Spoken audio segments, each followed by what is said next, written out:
my people of the internet. In today's video, I'm going to be talking about the #1 thing on YouTube and 3 ways you can use this information. Now, you probably know how important watch time is, but how often do you look at your audience retention? How long the average person watches your videos and what percentage they view?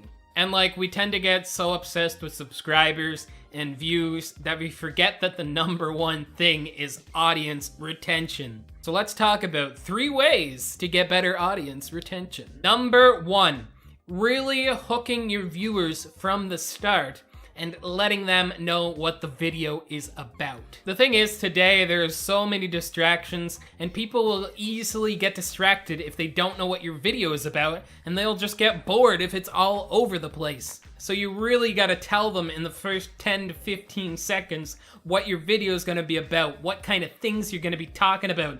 You can't drag this on for 30 seconds or people could have clicked out already. You basically gotta give them a quick preview of what is to come.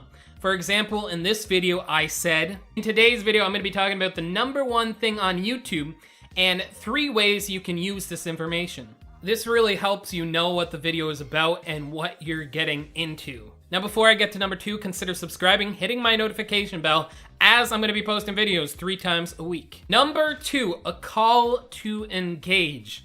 This is basically telling somebody in your videos to leave comments, to leave feedback, whatever it is to keep them more engaged in your videos. And while they're leaving comments, they'll probably keep your video playing at the same time. Maybe just asking people a question, something that is really engaging, that'll actually be something they can think about. For example, what are some creative ways to get better retention on your channel?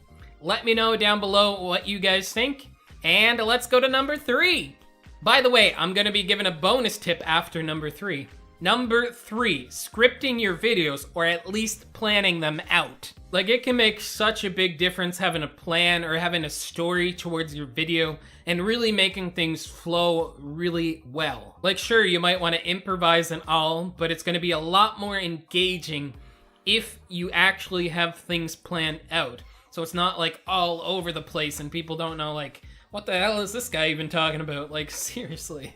Now, this doesn't mean you have to script your videos, but at least have it planned out so you know what you're going to talk about, so you know what the story is that you want to convey, so you can deliver your message in the best way possible. And now for the bonus tip. Woot woot. My bonus tip is figure out which videos get the best retention and the best watch time and make way more videos on those topics. For example, you can go under your audience retention, under your analytics, and then you can check what they are, your average view duration and average percentage viewed.